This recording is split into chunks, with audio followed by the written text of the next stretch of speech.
Hey guys, this is Jedi from Airsoft. So today we're going to be looking at the cameras that me, Neff, and Kira have been using, which is the Call of Duty Ghost Tactical Camera HD 1080p. It's a great camera. Of course, usually for Airsoft, most people will recommend to use a GoPro or to use even the contour cameras. I wasn't really able to find any of the contours. If I can, I will put them in the link below. GoPro is, you can find that anywhere with a Google search. I don't really feel like there's a link needed for that. So these are the Call of Duty Ghost cameras. Now these things are little troopers. This camera in particular, so I have had this shot off my head. I've knocked it off twice, and with Milsim City, to go onto the field, you walk through these big like rubber plastic slats. I've knocked it off probably about 5 or 6 times. If you look at this thing, it's got little scuffs, but overall, for being shot in the hard enough in the lens area to knock it off my helmet, it's holding together very well. We've been using these for a couple months now. So it's, I mean, if you want to read the descriptions on the front, it says 1080p HD, 170 degree wide, Call of Duty tactical camera. So this camera in 720, it seems to capture pretty well. That's what I used. I think Neff and Kira used 1080, and Neff says that he thinks that it kind of gives it a little bit of a bubble. I mean, his camera's actually over there charging. But so to take these on the back off, for some reason we could not find this, and for some reason we struggled, which is really sad for how easy it was.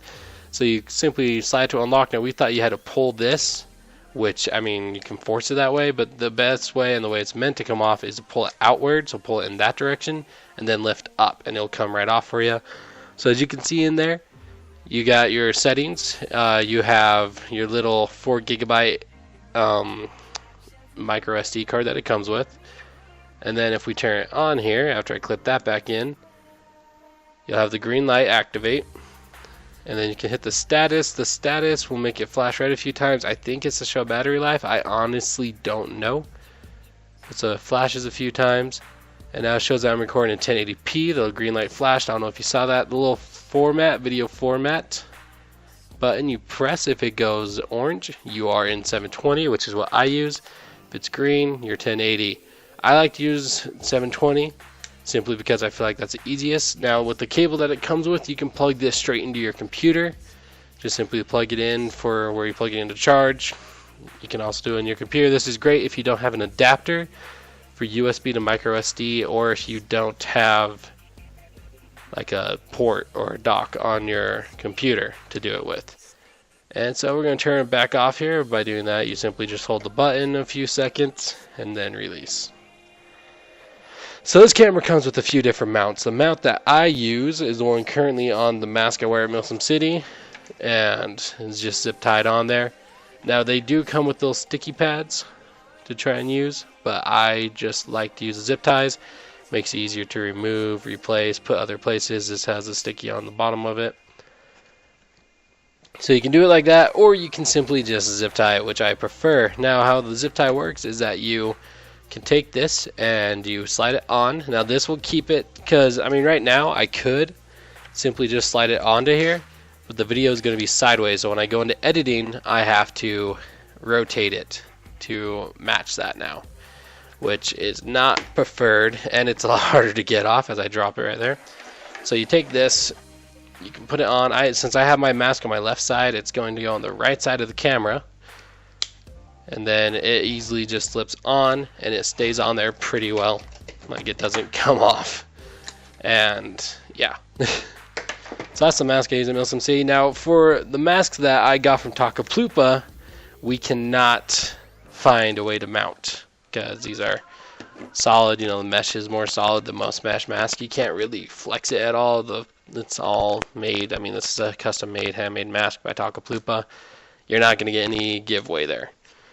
I mean, it's a comfortable mask though. I mean, it's definitely a good mask, but I can't find a way to mount my camera. But that is why this mount exists. This is supposed to be for bikes. We use it for guns. It's just a nice little mount, and you can just stick down the barrel. I wish I had a gun out to show you guys. I should have done that, but I didn't. So if we put that back in its place, this case is really nice too, by the way. Like, it's just nice. It organizes all your stuff. It holds it, and then you can just slide it on there. Now the nice thing about this is that it actually rotates. So once you get on your gun, you can rotate it to go where you need it to. So if you put it on like the side of your gun, you can rotate it, angle it, which I mean can be a pain because if someone bumps your camera without noticing, you could be recording the ground for the rest of the game or the ceiling. But it's a nice camera overall for that. Now I'll have in the corners playing, if you haven't noticed already, I'll have video footage of us in the arena, and I think I have one of me just looking at the ceiling and out the window in the basement. And you'll kind of see what the capture is like. Now for low light areas, this is not that great. Doesn't give off any light of its own, which I think a GoPro can. So that is one downer to it. And with this strap combined with that mount, you can actually put it on the side of your head if you're just wearing a baseball hat, like cap or something, or if you have no hat on, for if you like to go with just goggles and mesh and you don't actually wear a helmet to cover your head. This can go really well. It just straps around your head and you can just play like that, which I mean I wouldn't really recommend for close quarter, but I mean if you do outdoor, it would actually probably work really well. So yeah, this is just a small little camera on Amazon. The pricing ranged from about 18, and it looks like there's 4 in stock there, 23s with some in stock there. It looks like the PlayStation 3 Prestige Edition, which I don't know why that's. Oh, it's for if you buy the whole game. It's 37 for Xbox One, 69. Now if you get it from Call of Duty's Ghost creators Activision's website, or their supply on Amazon, it is going to be $62.98, but I mean you simply just don't need it like that. Now what kind of videos it pulls off, I am honestly not sure. Let me hurry and check. I have a video here. Let me look at the properties. So I do 720 as I said, and it looks like it's just a normal AVI file. Yeah, just a basic file that you can pull up with basically any computer. If you are going to use the first SD card that it comes with, which is only 4 gigs, you're going to get roughly 20 to 30 minutes of footage. I would recommend bringing something to rip off the footage in between games if you want to record several games. So for example, I use an Arcos tablet, and just in between games I'll just rip off all the footage onto there and then delete it off the camera so that the camera can continue to record. That should kind of go without saying, but you would be surprised how many people just don't think of that. But so yeah, that's basically it, and I'm going to go over to the computer and show some footage from Airsoft videos to talk about the second part of the video. See you in a minute. Let's go!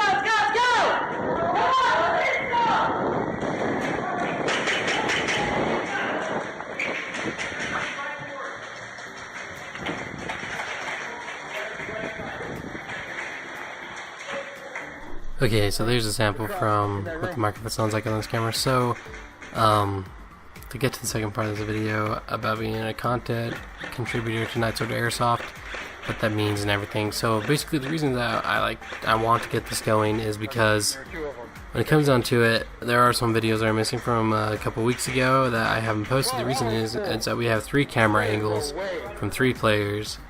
And the videos are actually frustrating because there's certain players in particular that we play with even now who are just hardcore cheating, and I just kind of get frustrated when I edit just watching it again. So I try to avoid it. So basically, when you have 3 camera angles that are 30 minutes each roughly, and you have to edit in music, and if you do music, and I mean everything that I edit into a video is my choice, and I do recognize that.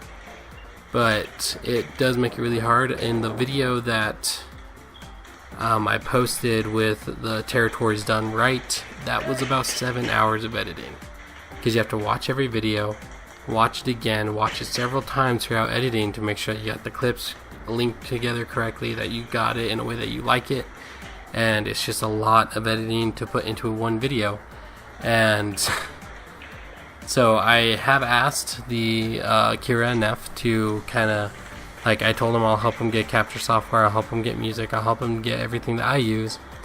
But they are, like, they do have computers capable of editing. We have, like, the same laptop So I've asked them to start editing their shots and posting them. And so that's why I want to do content contributors. Now, currently we have 4 or 5 content contributors. I am one of them. And Kira and Neff are one. Intro is one. And it's basically anyone can. If you're in the group, you definitely can be a content contributor. One that wasn't really officially in the group, but he is allowed to share his stuff, is Gator Slide Airsoft. He is a really good airsofter with really great videos. I haven't actually heard from him in a while since Red Dawn. He got a pretty bad injury on Red Dawn. Haven't heard from him since then. I hope you're okay, dude, if you watch this. I hope you're okay. That's really scary what happened. So I do hope you're okay there. So it's basically, if you have a YouTube and you post and you want to be a content contributor, I will give you the permissions to go onto our Facebook and share your video. Because what we are trying to do with Knight's Order is simply just spread Airsoft in Utah. It's not a very huge sport. It's growing, but not very rapidly. And so we're trying to help it out. We're trying to give it a good image, which is also why I try to refrain from making cheater videos. But there are some where it's just part of the video and you just can't ignore it. But we are trying to make good content and show the good side of Airsoft for the most part. So if you are a content contributor with the YouTube and you just need a place to share your videos, you are welcome to use our Facebook site. Credit everything back to you. That is one of the biggest things, is that I want everything credited to you. I don't want you to miss out on any of the credit. So in descriptions and anything, give it back to you. Send the people who watch it to your YouTube. I mean, I'll give you the permissions. You can just post your YouTube video straight onto our Facebook page. And then also with our YouTube, if you don't have a YouTube and you just don't have anywhere to post your videos, or if you just post them to your Facebook, you are free to upload to our YouTube and our Facebook. And just like I said, credit it all back to you. That's really what I want to do with the content contributors. I want people to just be able to share, just have a community where people can just share. But I try to advise to only share the positive side of Airsoft. I mean, when you can edit and when you can make videos, you can make a lot of videos saying about all the bad things in Airsoft. You can slander Airsoft. You can do whatever you want with it. I do try and hope that people will make only good content and just show the good side. Because with several sides of Airsoft, you really want to focus on the good in order to get this little sport to grow in Utah. And yeah, that's all there is. And hope you guys enjoyed this video. Keep Airsoft and see you later.